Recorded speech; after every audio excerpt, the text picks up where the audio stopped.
বাইতুল মোকাররমের খতিব বড় হুজুর পালাই গেছে, প্রধানমন্ত্রী পালাই গেছে, প্রধান গোয়েন্দা কর্মকর্তা ধরা পড়ছে, প্রধান প্রিন্সিপাল, প্রধান হুজুর, মুহতামিম, ভাইস প্রিন্সিপাল মানে ভাইস চ্যান্সেলর, ভিসি, যে ভিসির বাসভবনের সামনে দিয়ে আমরা যাইতাম না ডরে, ভিসি স্যার, সেই ভিসি স্যারকে বেজ্জতি করে উনি পালাই যাচ্ছে। তো এটা কি হচ্ছে ভাই? না, প্রভাব তো এখনই, ভবিষ্যৎ বলেন কেন, এখনই শুরু হয়েছে। আপনার যে তরুণ শক্তি, তারুণ্যদের সামনে কোনো আইডিওলজি আছে, কোনো আইডল আছে? তারা কারো কথা শুনে? মান সম্মান ইজ্জত কোনো জায়গায় আছে? আপনি রাস্তাঘাটে আগে দেখতাম মুরব্বীদেরকে দেখলে ছেলেরা যদি কেউ বিড়ি খাইতো সঙ্গে সঙ্গে বিড়িরে পায়ের নিচে দিয়ে সমান করে ফেলতো যেন মুরব্বী না দেখে।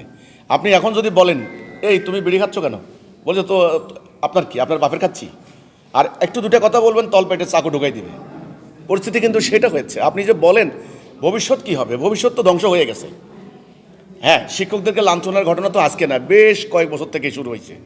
তবে এই ইন্টারিম আসার আগের থেকে, মানে এই গত গভর্নমেন্টের পতনের পর থেকে যখন ব্যাপক গণ আন্দোলন হলো, এখন এটার ইম্প্যাক্ট কি না, এটার একটা মানে এটা রিপার্কেশন কি না আমি জানি না, বাট যেভাবে শুরু হলো, বিশ্ববিদ্যালয়ের শিক্ষকদেরকে লাঞ্ছিত করে গলায় গামছা দিয়ে চাদর দিয়ে দৌড়ে পেঁচিয়ে মেরে, তারপরে মাদ্রাসা শিক্ষকদেরকে, মসজিদের খতিবদেরকে, আপনার অবসরপ্রাপ্ত সরকারি কর্মকর্তা, সেনা কর্মকর্তা, আপনার কার কে আর বাদ আছে? আর আপনি বলেন কে আর বাদ আছে? প্রকাশ্যে পিটিয়ে মারা হচ্ছে, জুতার মালা জুতা দিয়ে পিটানো হচ্ছে, কান ধরানো হচ্ছে, তওবা করানো হচ্ছে, জননেতা এমপিকে পোশাক খুলে ন্যাংটা করে জাইঙ্গা দিয়ে পরা নিয়ে ঘুরানো হচ্ছে, ঠিক আছে?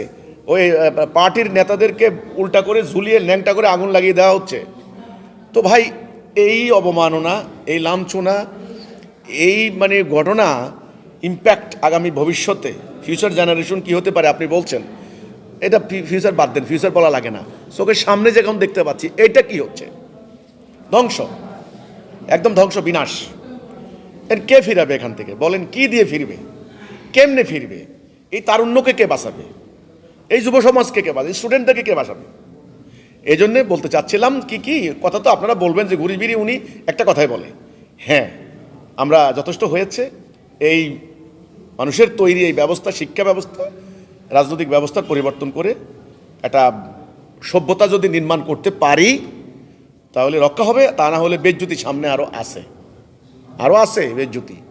সেনাপ্রধান পালিয়ে যাচ্ছে, গেছে তো অতীতের, পুলিশ প্রধান পালিয়ে যাচ্ছে, শুনেন প্রধান বিচারপতি পালিয়ে যাচ্ছে, বাইতুল মোকাররমের খতিব বড় হুজুর পালাই গেছে, প্রধানমন্ত্রী পালাই গেছে, প্রধান গোয়েন্দা কর্মকর্তা ধরা পড়ছে, প্রধান প্রিন্সিপাল, প্রধান হুজুর, মুহতামিম, ভাইস প্রিন্সিপাল মানে ভাইস চ্যান্সেলর, ভিসি, যে ভিসির বাসভবনের সামনে দিয়ে আমরা যাইতাম না ডরে, ভিসি স্যার, সেই ভিসি স্যারকে বেজ্জতি করে উনি পালাই যাচ্ছে। তো এটা কি হচ্ছে ভাই?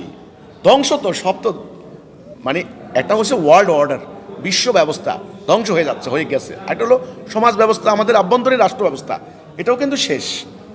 এখন ধ্বংসের পরে হয়তো নির্মাণ হবে, এটাই প্রাকৃতিক নিয়ম। আল্লাহর কাছে দোয়া করেন আমরা যেন আবার নির্মাণ করতে পারি। এই